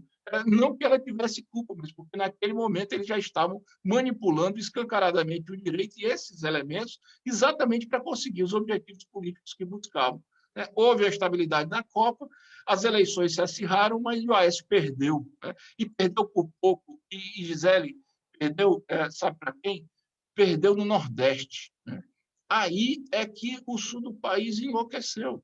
Porque, além de tudo, além do ranço, além de ver um Brasil crescendo, além de ver um Brasil funcionando, além de ver o povo pobre saindo da miséria, além de ver pessoas que estavam excluídas do mapa da vida, daquela aristocracia que governava, ainda por si tinha perdido a eleição do candidato deles no Nordeste. Então, eles foram com tudo acima, e aí teve em 2015 houve a desestabilização do governo, e o golpe de 2016 só aconteceu por uma ação específica da Lava Jato. Na hora em que o Moro vazou um grampo ilegal na presidenta Dilma com o presidente Lula, né? E isso aí é quando encontra os dois processos. E que aquele vazamento de áudio que a Dilma convida o presidente Lula para ser seu ministro da Casa Civil, quem não queria ter um estadista daquela grandeza como seu ministro da Casa Civil, num momento ainda mais de instabilidade. É lógico que a Dilma poderia recorrer ao Lula nessa situação e não havia absolutamente nada demais, mas foi vendido para a televisão aquilo ali como se fosse uma grande trama, e aquilo ali conseguiu tirar do papel, e você era deputado federal, nesse tempo você acompanhou isso diretamente, o impeachment estava morto. Né? E, de repente, aquilo ali ressurgiu porque aquele ato do Moro ele foi apresentado para a sociedade brasileira como se tivesse sido a maior demonstração de trapaça pública já ter sido flagrada, quando foi encontrado absolutamente nada de equivocado. E o Moro, portanto, ele vai com tudo. Claro que o golpe, nesse momento, Gisele, embora ele tenha um DNA aí PSDBista, vamos ser bem claro, né? Depois os vazamentos mostraram que eles não queriam melindrar as pessoas, e essas pessoas, inclusive, eram essas pessoas do PSDB, eles fizeram um acordo com o Cunha, com o Temer, então conseguiram, de alguma maneira, aquela força política para empreender o golpe de 2016, que colocou uma agenda entreguista em pauta. A ponte para o futuro foi o retrocesso do Estado Social. A quebra do monopólio da exploração do pré-sal foi o começo da entrega do Estado brasileiro. Eles achavam que tinham sepultado o PT quando eles prenderam o presidente Lula. Né? Mas o problema é que até prender o presidente Lula, como eles tinham que encontrar uma prova que eles não encontrariam jamais, porque o presidente Lula é um inocente, e não é um inocente qualquer, é o presidente Lula, eles começaram a forçar mais as estratégias jurídicas e encontraram a corrupção, mas não encontraram no PT. Eles encontraram a corrupção no Cunha, encontraram no Temer, o Serra, né? O Aécio. As malas de milhões de reais estavam lá no apartamento do Gedel. Acho que era do Cabral, na mão da esposa do Cabral, se não salvo engano, que tinha um anel de 800 mil dado pelo empreiteiro. Então, assim, era o pezão. Então, assim, era muito rabo preso para esconder. Foi o Aécio quem disse no áudio, olha, a gente tem que colocar uma pessoa que a gente possa ferrar. Então, eles tinham muito rabo preso e eles se queimaram, né? Eles, ao criminalizarem a política dessa maneira, eles se queimaram. Eles queimaram a Copa do Mundo, eles tentaram queimar as Olimpíadas. Quando teve a Olimpíada, não tinha mais ninguém para dirigir aquela abertura, não tinha mais presidente ali, e no final o próprio presidente do Centro Olímpico foi preso. Enfim, o que acontece é que vem as eleições de 2018, o povo vê que aquilo ali estava no caminho equivocado, o Lula era uma voz ascendente, forte, querida, e a forma que se conseguiu de manter aquela estratégia de curso, mais uma vez o Moro foi prender o Lula e deixá-lo incomunicável. Porque a ideia não era só prender, era impedir que o Lula falasse, porque se o Lula falasse, o poder da voz é enorme, né? E, claro, né, ao mesmo tempo, permitindo fake news, né? Permitindo fake news não só para encaixar a derrota do candidato a presidente do PT, do Haddad, mas fake news para derrotar, por exemplo, a Dilma, lá como senadora de Minas Gerais. E isso aí permitiu, foi o sinal verde para o fascismo. Eles perderam o controle, né? Na véspera da eleição, o Moro ainda entregou uma delação do Palocci completamente absurda, né? Para tentar influenciar no resultado contra o PT, o que a gente não sabia, e a gente só soube depois pela Vaza Jato, foi antes da operação, isso porque que o Moro, realmente, aliás, pelos fatos também, lógico, é que o Moro já estava trabalhando a sua participação direta no governo. Porque quando terminaram aquelas eleições, foi feito aquele grande acordo em que eles achavam que iam ter o controle do governo Bolsonaro, entregando a economia para o Guedes e entregando todo o sistema jurídico para o Moro. O Moro, diretamente, aquele que tinha sido responsável pela eleição do candidato que não teria sido eleito se ele não tivesse prendido aquele candidato que o povo queria votar. O Moro virou ministro da Justiça. Acontece que, com o crescimento do fascismo, o fascismo é incontrolável, né? E os mais extremistas bolsonaristas, eles são, e eu já disse, eles são mosaicos, eles são monarquistas, eles são negacionistas, eles são muitas coisas, começaram a pedir fechamento de Congresso, fechamento do Supremo Tribunal Federal, até o momento que o próprio Supremo Tribunal Federal, em autodefesa, teve que reagir de alguma maneira. E o próprio Moro começou a ser acionado dentro do governo com uma inquietação que havia entre aqueles que eram negacionistas completamente e aqueles minimamente sensatos, de tal maneira que houve um conflito de interesse entre o Bolsonaro, que queria livrar os filhos dele, né?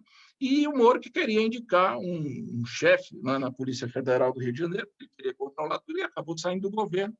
E agora nós estamos nessa situação. Nós, do grupo da área jurídica, nós não tínhamos a menor dúvida de que a Lava Jato buscava esse processo, esse curso de coisas, porque a gente já sabia, desde antes, que qualquer rábula do direito conhece o que é um processo quando ele anda no seu curso normal. A gente já sabia que aquele juiz ele era seletivo, a gente sabia que ele estava direcionado, a gente sabia que ele era suspeito, a gente até sabia que essa suspeição, quando chegavam os procuradores, afinal de contas, aquele espetáculo do PowerPoint era uma coisa que nunca tinha sequer acontecido, né? Essa coisa do áudio na presidente da República, esse escracho da reputação midiática, posando de herói nas capas de revista. O que a Lava Jato mostrou depois é que havia uma promiscuidade organizada mesmo, né? Como colocou o Vadir, uma organização que só pode ser é uma organização criminosa, porque não é uma organização, do ponto de vista jurídico, algo que se justifique de uma promiscuidade tal entre juiz e procurador e polícia, né? Em que o juiz se torne investigador e, ao mesmo tempo, ele acusa, ao mesmo tempo, ele julgue. Nessa semana agora, aliás, hoje, acho que foi hoje, todo dia uma notícia diferente, uma notícia de que já no Ministério da Justiça, né, o Moro ainda dialogava com o Dallagnol para saber como é que tocava adiante a Lava Jato. Quer dizer, foi criada uma disfunção tal no direito que o monstro não conseguiu ser contido. E o que a Lava Jato mostrou é que a Vaza Jato mostrou é que a Lava Jato não se esgotava no Brasil, né? Havia, além disso tudo, havia uma aproximação, inclusive, com o interesse golpista em outros países da América Latina. Veja só, a Lava Jato levando a temática da corrupção para quebrar a institucionalidade do Peru, a Lava Jato querendo conflitar na Argentina. Quer dizer, era realmente um interesse imperialista. Essas pessoas foram demonstradas as ligações que eles tinham com o Departamento de Justiça dos Estados Unidos, eventualmente com as interlocuções clandestinas com o FBI. Então, quando veio a mensagem da Operação Spoofing, que, como bem coloca a professora Gisele, são legais, porque foi uma operação deflagrada pela Polícia Federal, material periciado, e essas mensagens estão cada dia mais nos impressionando, no sentido de dizer que, além de tudo que já se sabia, a Lava Jato consegue ser muito pior, né? Era uma entidade que se criou como força-tarefa para ser maior do que o Ministério Público, para ser maior do que o Judiciário. Era uma entidade que tentava indicar o Procurador-Geral, era uma entidade que tentava indicar o juiz que iria para a vara do Moro, era uma entidade do Ministério Público, por exemplo, que recrutava procuradores que seriam eventualmente beneficiados com diárias, com viagens, com capa de revista, vendendo livro, com palestra. Por isso eu digo assim, os processos de corrupção da Petrobras, para não falar da fundação bilionária, né, que os caras tentaram criar com os recursos da Petrobras, que agora a Spoofing mostra que eles já estavam dialogando com estadunidenses e suíços. Desculpa, nós precisamos ir para a conclusão. É o nosso tempo que já está... Eu não sabia, desculpa. São considerações muito importantes que a gente... Não, você não me disse o tempo. Tudo bem, enfim. É só para terminar, que a Spoofing mostra outras coisas que precisam ser... ela apresenta, como colocou a Gisele, coisas assim assombrosas de misoginia da dona Marisa, esse ódio mortal ao Lula. Enfim, a Spoofing, a gente tem que defender Spoofing, porque eu considero que é um patrimônio. Veja só, não foi um crime cometido pelo público, foi cometido pelo público contra o público, mas não foi só o público. Foi o sistema de justiça do país que foi estruturado pelos estados para realizar a justiça que praticou os maiores absurdos contra a história brasileira. E isso é complicado, porque não se trata só da suspeição do Moro. Lógico que o Moro é suspeito. O Moro, na hora em que ele quebra, né, o elo de ligação e responsabilidade do juiz no processo, que é a imparcialidade, na hora que ele se torna seletivo, todos os atos dele precisam ser anulados. Mas essa suspeição da própria Lava Jato é que precisa ser explicada para o povo brasileiro. Como é que isso aconteceu e como é que isso não vai voltar a acontecer?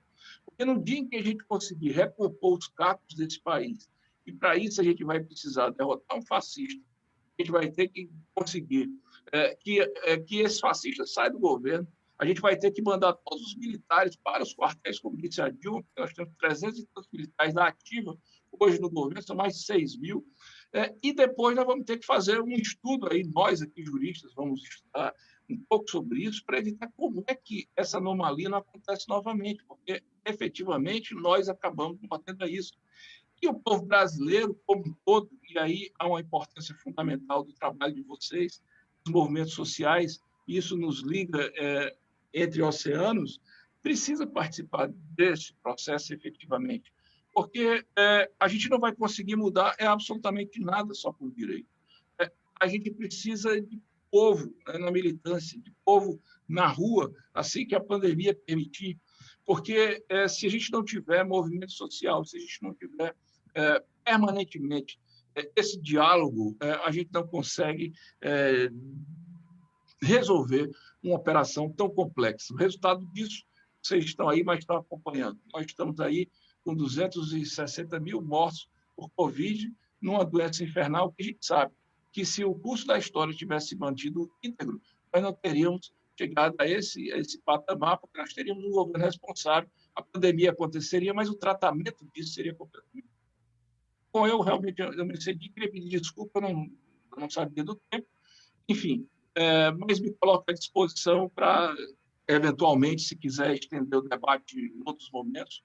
Estou aqui muito feliz em dizer para vocês que podem contar com a BJD, que a BJD ela se chega junto. Muito obrigado, Marcelo. Muito obrigado pela sua exposição extremamente interessante, detalhada, nos lembrando de todo o histórico, né, desde lá atrás da Lava Jato, que é realmente muito importante a gente estar fazendo. Eu queria, e você mencionou, além do mais, a questão da mídia, que é extremamente importante também, como ela foi uma grande parceira de tudo isso que aconteceu. Eu não sei se o Pedro vai querer entrar em algumas perguntas do público, nós temos pouco tempo que nos resta aqui, mas eu queria mencionar que um dos objetivos dessa live foi de conseguir levar a nossa voz para fora. Essa live está sendo interpretada, eu tenho duas colegas, eu sou intérprete de profissão, eu tenho duas colegas fantásticas, a Aline Garcia e a Melina Revuelta, que estão nos ajudando de graça para fazer essa live. Ela será depois gravada e enviada em inglês para outros sites e lugares no Facebook também, porque aqui na Inglaterra, mais do que em Portugal, eu acho que os países latinos eles já estão mais abertos a saber o que está acontecendo, mas nós temos um verdadeiro apagão na mídia em relação a isso. O jornal maior e mais progressista que nós temos aqui, que é o Guardian, se alguém abrir um Guardian, qualquer dia da semana nós vamos ver as histórias sobre a questão indígena, que é extremamente importante, o genocídio do povo negro, que também é extremamente importante, o que o Bolsonaro está fazendo em várias outras áreas, mas existe um grande silenciamento, não só em relação à Lava Jato, mas também ao presidente Lula. Quase nada do que está sendo agora descoberto, foi descoberto através do vazamento das PUF, está sendo dito aqui.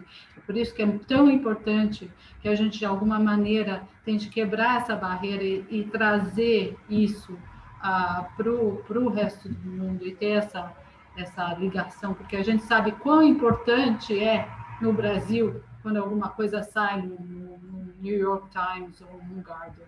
Então, portanto, eu vou passar a palavra para o Pedro, e eu queria agradecer mais uma vez imensamente a participação de todos vocês que estão fazendo um trabalho fantástico nessa área jurídica também.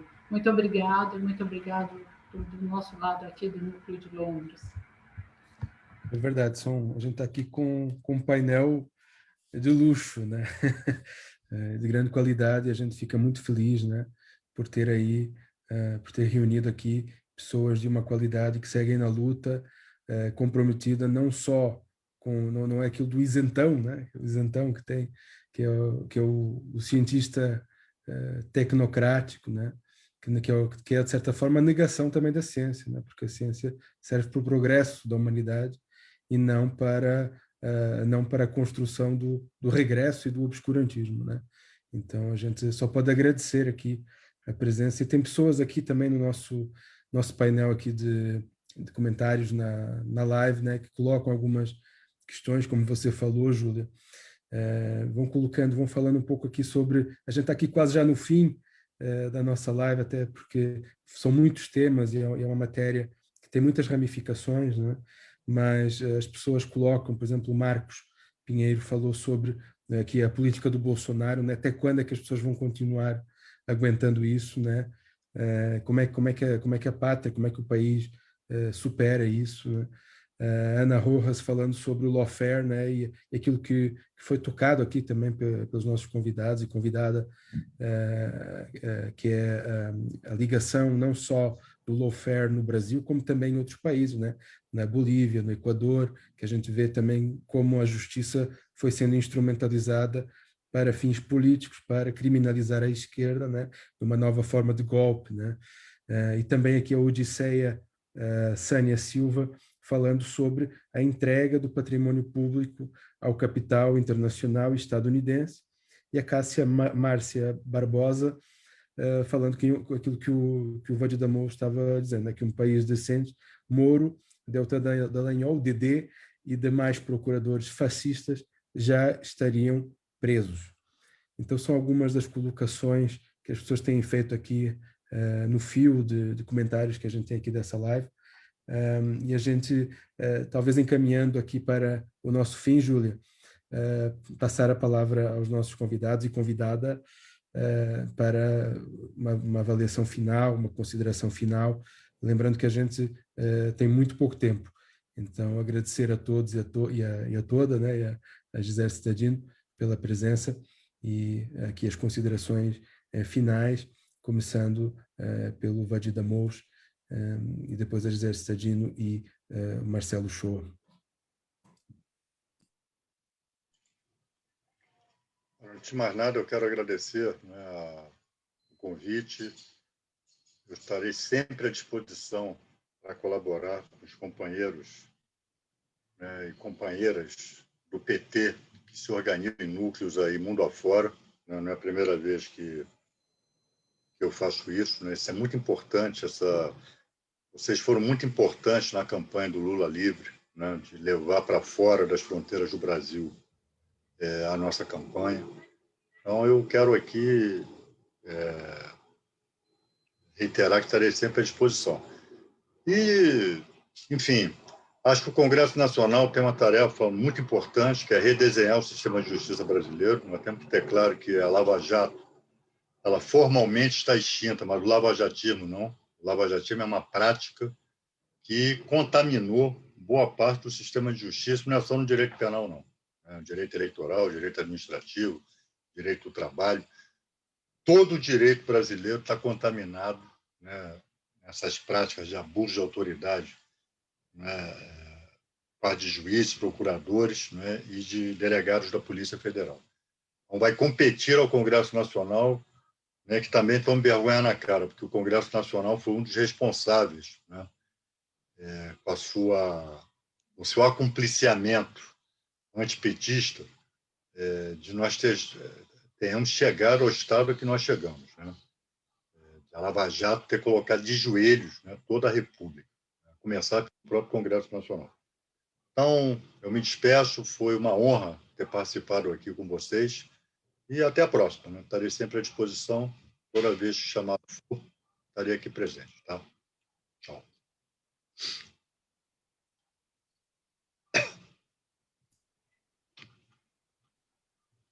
Professora Gisele Cittadino. Eu queria somente agradecer, dizer que foi uma alegria enorme participar desse debate com vocês.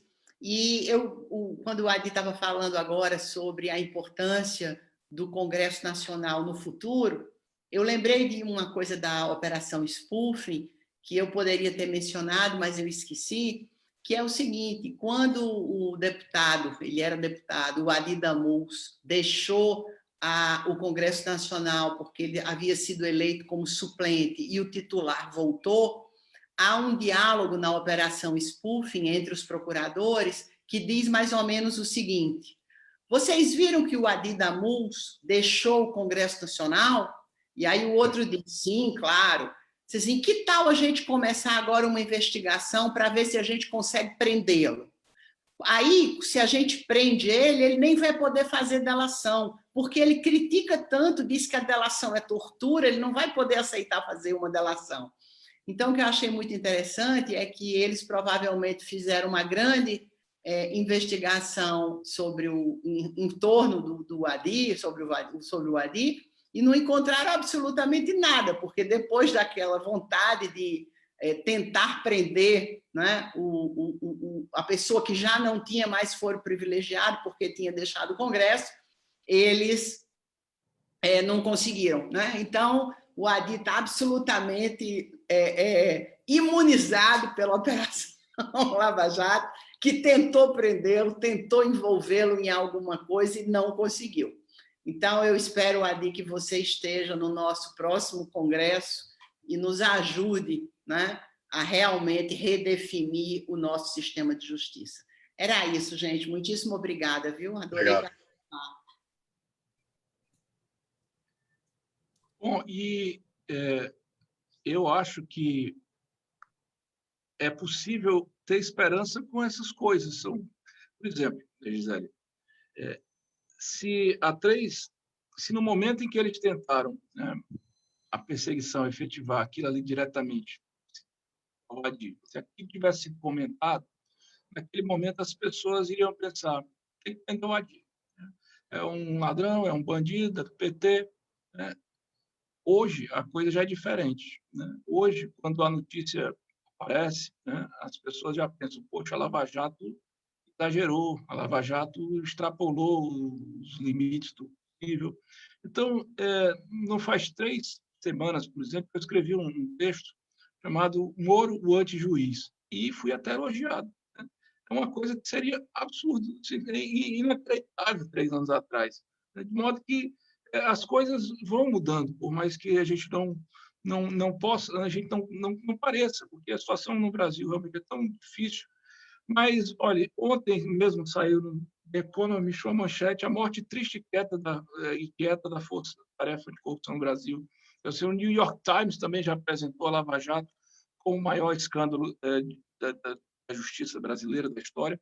Eu também acho que a importância dos colegas na Inglaterra, a importância dos colegas em Portugal é fundamental para levar adiante a voz, reconhecer também essa importância genial que tiveram na época do golpe. Não era fácil explicar aquilo para o mundo, e foram os colegas de fora que mostraram isso. Também estou à disposição. Só queria dizer que as complexidades são muitas, mas a nossa sina ela não esgota. Nós tivemos, na época do presidente Lula, a oportunidade de conhecer um Brasil que estava certo. Quando eu me formei na década de 90, meus colegas a minha geração estava toda desempregada, vendo o Brasil no fundo do poço com Fernando Henrique Cardoso. O Lula, mais ou menos que, como se diz aqui no Ceará, botou o doce na nossa boca. A gente já conhece aquele país do futuro, que, na verdade, pode ser o país do presente, que pode funcionar, que pode ser diverso, pode ser pulsante e pode dar certo para o seu povo. Nós não vamos abrir mão de entregar para os nossos filhos esse tipo de Brasil. Então, essa é a esperança que nos motiva e que nos leva a lutar cada dia mais. Agradecer mais uma vez essa oportunidade do debate com os companheiros e também estou à disposição. Muito bem, muito bem. A gente aqui, essa live, que a gente aqui, o núcleo do PT Lisboa e do núcleo do PT de Londres estão organizando e organizaram, teve o apoio imprescindível da Secretaria das Relações Internacionais do PT. Lembrar também aqui o apoio da BJD, Associação Brasileira de Juristas pela Democracia. O Marcelo Shoa e Gisele Stagino fazem parte da BJD. A gente agradece ao Adi Damour, advogado, e que, como falou a Gisele Stagino, certamente voltará a ocupar funções no futuro. E a gente tem aí essa... Não é esperança, é certeza. É certeza. E agradecer também aqui a gente está aí com você é uma liderança política muito importante do nosso partido. A gente sabe da luta que você fez, do que enfrentou e até tentaram, né, também se virar contra você. A gente estará aqui também, como você falou que está do nosso lado, a gente também está ao seu lado e seguindo a sua liderança. E a gente agradece também, né, ao Comitê Nacional Lula Livre, o Comitê Lula Livre UK, o Comitê Lula Livre Oxford, o Brasil for Democracy, Brazil Solidarity Initiative e a revista Fórum, que retransmitiram e deram apoio a essa live, também ao professor Oscar Guardiola Rivera, que teve que sair da live por motivos que são de força maior, né? E também lembrar que vai ter outra live hoje sobre o Lula Livre, dos comitês de Lula Livre de Madrid e Roma. Então, a luta continua e nesse mês de março seguiremos na luta pelo reconhecimento da inocência do Lula, suspeição do Moro, anula STF. Júlia, para encerrar aqui a nossa live. Eu queria só agradecer mais uma vez a todos e também agradecer a professora Juliana Neuschwander, que nos ajudou a fazer a articulação desse evento, trazendo grandes juristas como todos vocês aqui. Então, muito obrigada por ter assistido e nos dado essa boa oportunidade de passar a nossa visão para fora também. É isso. Tchau, tchau. E anula STF. Anula STF. Lula STF. Anula STF.